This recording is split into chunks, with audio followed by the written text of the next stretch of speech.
Wala ka pang product idea? Parang gusto mo nang magnegosyo, pero hindi mo alam kung saan ka magsisimula at anong produkto ang iyong ibebenta. Don't worry, lahat naman ng mga negosyo na nagsimula sila sa tanong na anong mga produkto ang magandang ibenta. Sa video na to, I'm gonna share real ways on how to get product ideas, even if you're starting from scratch or zero. Kung sawa ka na sa kakascroll ng top negosyo ideas na paulit-ulit, this video will help you find yung product ideas na tugma sa yung skills, sa market mo, at sa resources mo. Bonus, I'll share with you the real way how I find the product idea na ginamit ko sa aking negosyo and it turned out into a real income. Ang topic natin ngayon ay paano ako makakahanap ng product ideas para sa negosyo ko. Ito yung mga ideas na hindi lang galing sa internet. Ito yung mga natutunan ko mismo sa mga experience ko sa aking mga negosyo.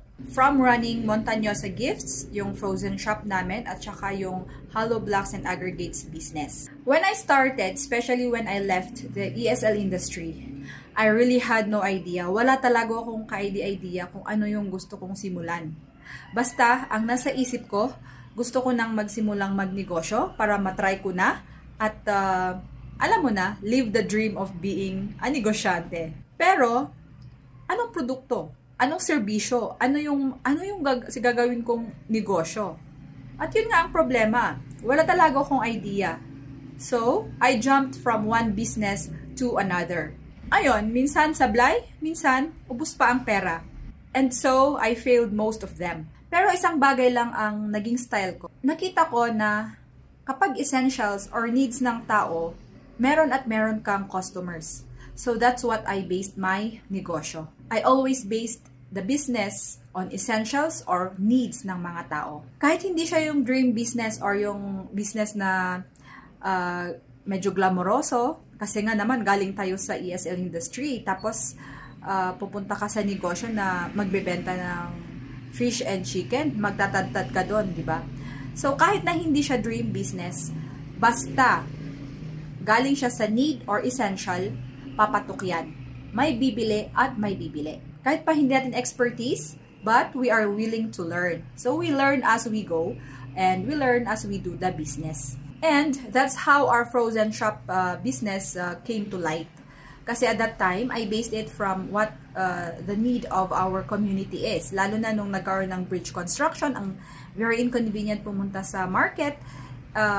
Basta, I thought of it as like, ito yata yung mas okay pa sa panahon ngayon.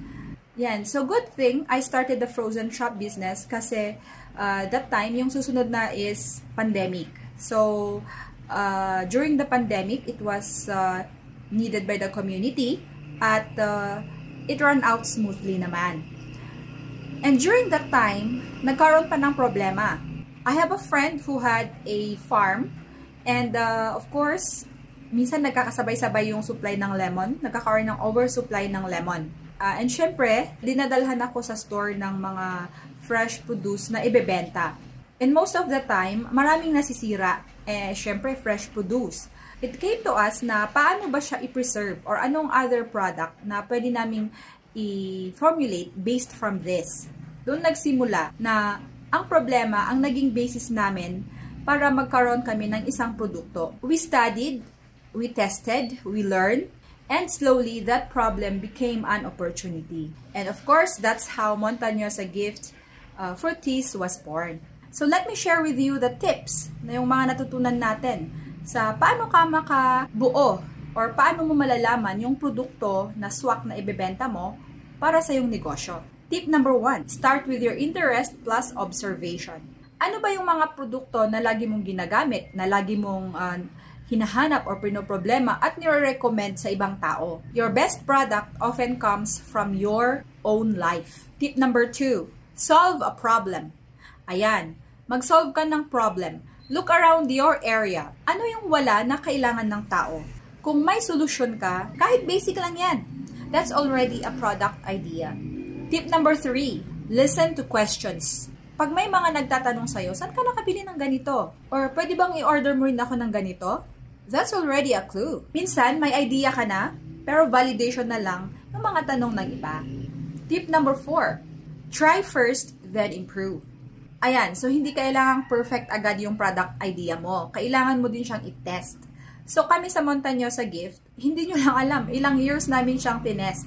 Ang daming test versions na ginawa namin para makuha namin yung mga perfect combination na in-offer namin sa market.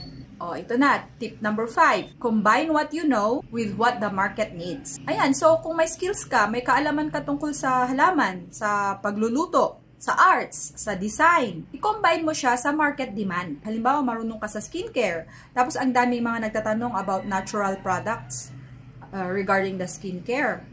We're gonna test ng mga homemade soaps, mga oils. So, i-try mo mag-innovate. You try to combine what you know with what the market demands. The real enemy, analysis paralysis. Yung kakaisip mo ng perfect idea at wala ka nang nasisimulan. Mas okay ang simpleng idea na ginawa mo kesa perfect idea na hindi mo naman tinuloy. If you want help finding product ideas and validating them, join our Ka-Home-Biz community. Doon, real talk, real feedback, and support sa mga nagsisimula pa lang. Remember, hindi mo kailangang maging genius para makahanap ng magandang product idea. Kailangan mo lang maging mapanuri, bukas sa feedback, at handang subukan. You don't know, maybe your business idea might be right under your nose. Kung nakatulong sa'yo ang video na to, please like and comment your biggest takeaway, and subscribe more for daily discarded content. And if you've ever launched a product from scratch, kwento mo naman sa comment. Marami kang matutulungan.